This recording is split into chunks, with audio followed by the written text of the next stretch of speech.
Memorial Day weekend coming up. Summer travel, we know, is picking up, but it's not getting any cheaper. And putting your vacation on a credit card means paying off the trip long after you get home. We have Ron with our financial expert, Jenny Groberg, talking about vacation debt. That's right. Jenny and I are ready to talk money. I've got the green tie, the green blouse. We plan ahead.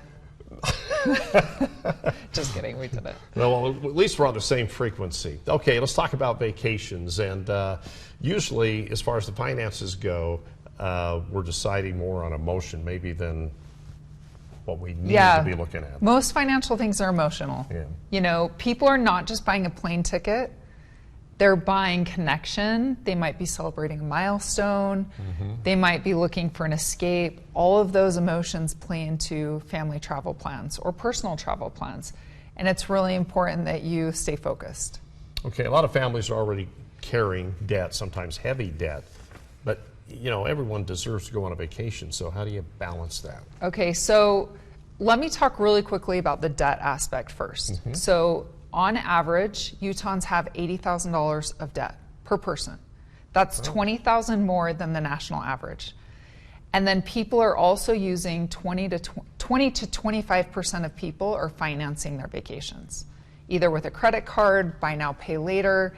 It could be, you know, a vacation credit deal, but people are not able to afford their travel oftentimes. So you can go on a trip. I'm absolutely not here to say don't go on a trip. I'm just saying, be strategic, make sure you plan, and then go on a trip and enjoy it. Because what happens is people who can't afford it or are financing it, they're stressed the whole trip. Then they come home and they have the credit card bill. They might have to work more.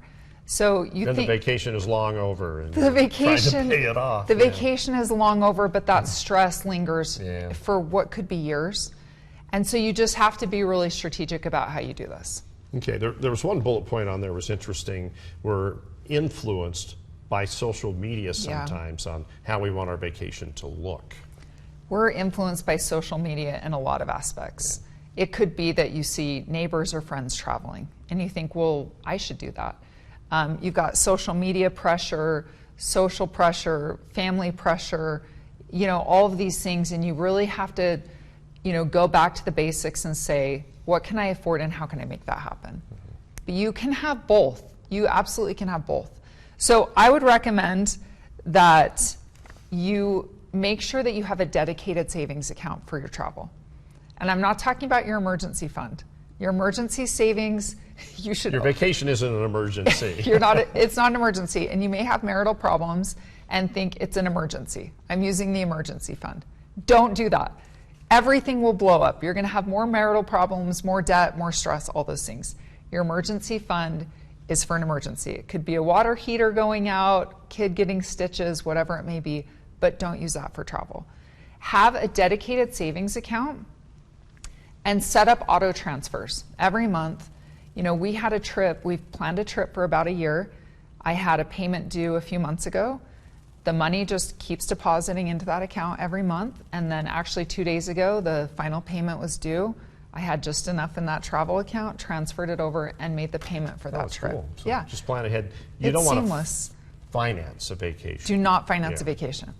And often, based on how much is in that account, that should determine where you go on your trip. Maybe instead of Hawaii, you go to Cancun. You know, we've prioritized travel. Once our student loans were paid off and we were out of debt and didn't have car loans, we absolutely travel. But my kids' favorite vacation is camping with their grandparents and all their cousins. We've taken them all over the world, and that is actually their favorite vacation. Yeah, because they're with family and you're away from the house and everything, but it's more an adventure. Yeah. And you have an adventure closer to your home than you think, maybe. And you're creating connection, you're de-stressing, all those things. So you can have all the things that you're hoping for in a vacation, but perhaps stop following people that are constantly blogging or Instagramming about their trips. You know, stop following travel places if it's creating so much FOMO that you can't, you know, handle not having those same trips planned. Yeah, we just saw some great points there on the screen. Okay, one thing we have to keep in mind when you're on vacation, you're using the credit card, but that can add up in a hurry. So how do you make sure you don't get out of control on that? It gets out of control fast. We went to a soccer match in California last year, and we were in Newport. I couldn't believe every meal was over $200. We're getting burgers and shakes. It was $25 a person. I actually couldn't believe it. I felt like I was in Hawaii or Disneyland or something. It was crazy.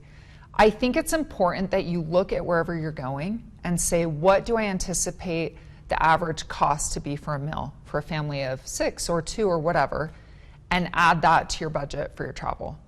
You need to plan on that, your Ubers, your baggage fees, transport. You have to add in all of those things because they can add up really quickly. And if you don't have enough for an excursion, a lot of people will go on a trip and say, well, I'm already here. So let's do it. Let's go big. Let's do that helicopter ride. Let's do that excursion. And if you have an allocated amount and you have a good boundary, you say, that's how much we're spending. And if you don't have the extra money, it's okay. Yeah, got to be disciplined about it. Okay, let's factor in inflation right now. How is that changing the math? It's changing the math. Travel budgets have gone up. The cost of travel has gone up by 20 to 30%. It's a lot in the last few years. Gas prices are high, flights are high, lodging is high, food is high, everything is high. And so you have to factor that in. And if you plan a trip, add a 10 to 20% cushion on top of it. Wow. Should we even go on a trip? Yes, you should. You should absolutely go on a trip. I mean, I'm not talking doomsday. I'm talking about just sensible planning. Yeah, being sensible. Go camping. Do a staycation. Go to Moab. We have so many amazing things in the state. Go to a neighboring state. You don't have to go to Hawaii and spend 20 grand to have a great trip. Yeah. You don't have to. So. Even though you should save and experience that sometime, right? Yeah.